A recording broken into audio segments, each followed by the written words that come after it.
أهلا بيكم. أنا مايكل ودي حلقة جديدة من برنامج فيرتيجو.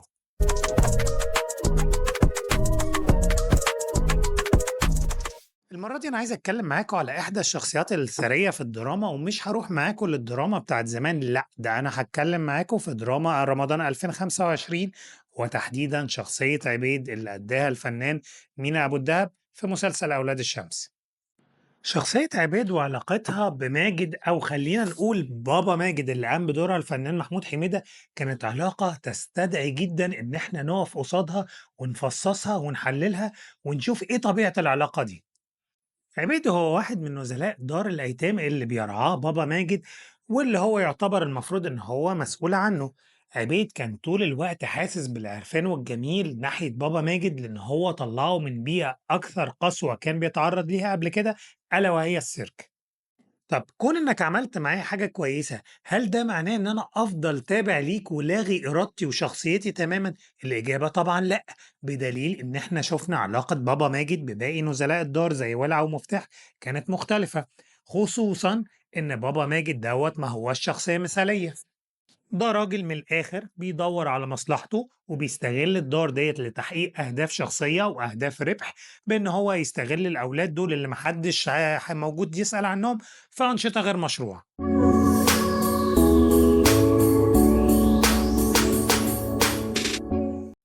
وبالتالي بقى نرجع لمرجوعنا الأساسي، هي كلمة بابا ماجد دي كلمة مظبوطة؟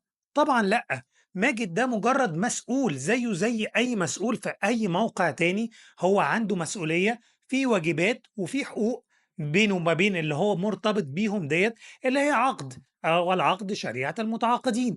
إذًا كلمة بابا نفسها كلمة غلط، وكلمة بتودينا لكوارث، لأن ما فيش بابا غير بابا اللي هو الأب البيولوجي ليك، اللي هو زيه زي الأم البيولوجية ليك. أكتر من كده يبقى بنتكلم كلام فارغ.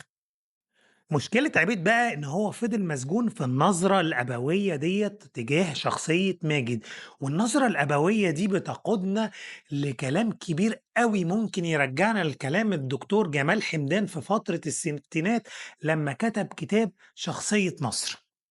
ويمكن الدكتور جمال حمدان ما عالجش موضوع النظرة الأبوية بشكل مباشر في كتابه، ولكن تقدر تقول كده إن هو تناول جوانب من المجتمع المصري اللي ممكن تربطها من خلال ما يسمى بالنظرة الأبوية، زي دور الراجل في المجتمع والاهتمام بالهوية والاهتمام بالتقاليد وشكل وعادات وتقاليد المجتمع اللي بتدور في فلك النظرية الأبوية. هنا بقى عبيد كانت مشكلته إن النظرة الأبوية ديت دخلت معاه فيما يسمى بمتلازمة ستوكهولم سيندروم. دي ظاهرة بقى نفسية بتميز إن إيه الرهاين أو الضحايا بيبتدوا إن هم يطوروا مشاعر إيجابية وتعاطف تجاه الشخص اللي خاطفهم أو اللي بيعتدي عليهم وعلى حقوقهم، وهو ده بالظبط التوصيف الأدق لعلاقة عبيد ببابا ماجد.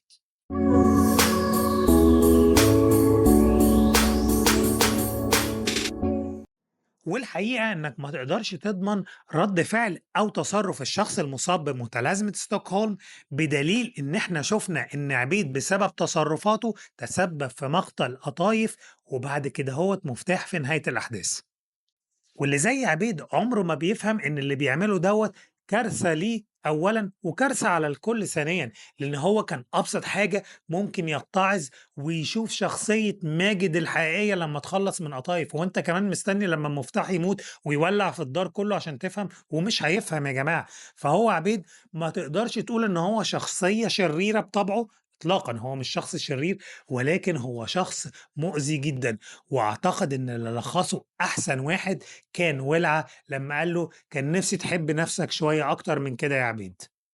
أعتقد بقى دلوقتي إن رمزية اسم عبيد بقت واضحة جدًا بعد ما حلّلنا الشخصية، ولو أضفنا على كدهوّة الذكاء الشديد في اختيار مينا أبو الدهب تحديدًا لأداء الشخصية، فأعتقد إن إحنا كدهوّة بنتكلّم على إبهار من الناحية الفنية في تجسيد الشخصية، وناحية بصرية كانت مهمة جدًا. وده بالرغم من تأكيد كل صناع العمل إن الشخصية بتاعة عبيد ما كانش مكتوب في الورق إن ليها مواصفات جسدية أو شكلية معينة، ولكن حقيقي يحسب جدا للفنان مينا أبو الدهب في أول ظهور له في دور بارز على شاشة إن هو يؤدي بهذا المستوى من العالي جدا من الاحترافية اللي إحنا ما شفناهاش من فنانين محسوبين علينا من نجوم الصف الأول بقالهم أكتر من 10 15 سنة على الأقل في المجال. طب واحد هييجي يقول لي يعني هي الشخصية بتاعة عبيد دي معقولة ما اتقدمتش قبل كده هوّة مثلًا في الدراما أو في السينما المصرية؟ هاقول لك لأ، اتقدمت ولكن بأشكال مختلفة، وتعالَ كده بقى لمّا آخدك برحلة لورا لسنة 83 وتحديدًا فيلم حُب في الزنزانة.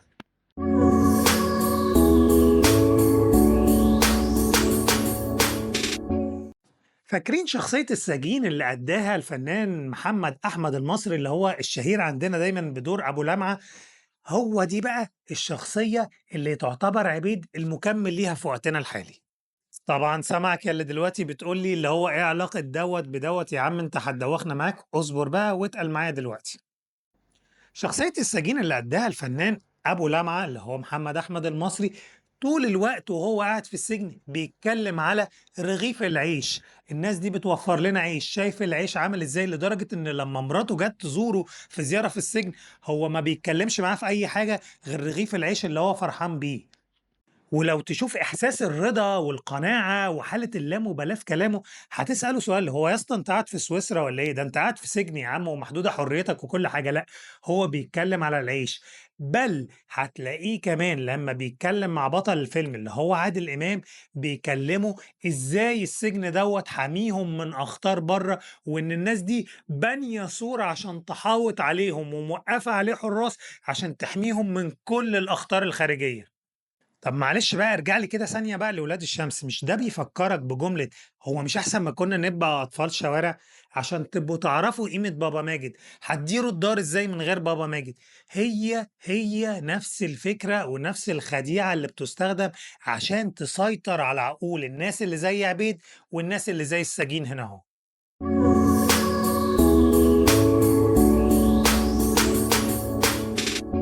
وبالفعل هدف السيطرة بيتحقق لأن عبيد بيرفض وبيقاوم فكرة الحرية. السجين نفس الحكاية، لمجرد ان اتنين اتكلموا قدامه على الهرب بيكلمهم برضو يا جماعة على رغيف العيش وان احنا مش ناقصنا حاجة وان احنا كده احسن من غيرنا وكل حاجة. الناس دي الحرية بالنسبة لهم فكرة مرعبة، هو خلاص قاعد في القوقعة بتاعته، قاعد جوه الصندوق في قعر الصندوق لازق عليه. هتيجي بقى ان انت تشيل الغطا دوت وتعريه، هو مش عايز شمس الحرية دي تخبط فيه إطلاقًا، وأنت بتتكلم كلام بالنسبة له بلح، بلح، بلح، لمّا بتجيب سيرة الحرية وبتحاول إنك تشيل الثوابت اللي خلاص أصبحت كامنة تمامًا في عقله الباطن. وبالتالي بالنسبة لهم بابا ماجد يعمل اللي يعمله فينا، المهم إن هو مضلل علينا، السجن يعمل فينا اللي يعمله إن شاء الله يصحوا الصبح كل يوم يدونا على قفانا بالجزمة، المهم إن إحنا بنلاقي رغيف العيش. فشكرًا، أنا هاخلّيك كده أهوّة طول عمرك كل هدفك إزاي إنك توفّر رغيف العيش. ولكن طالما أصبح هدفك الوحيد هو إزاي توفّر رغيف العيش، فخلّيني أقول لك مبروك أنت كده دلوقتي زيّك زي أي كائن حي غير عاقل محيط بيك في البيئة. ما تفرقش عنه في أي حاجة رغم إن ربنا ميزك بأهم ميزة عندك وهي العقل اللي أنت رفضته في مقابل رغيف العيش. وقبل بقى ما أقفل معاكم الحلقة ديت خليني أفكركم بمقولة شهيرة قالها الأديب الفرنسي فيكتور هوجو: أن تعطي حرية لجاهل كأن تعطي سلاحا لمجنون.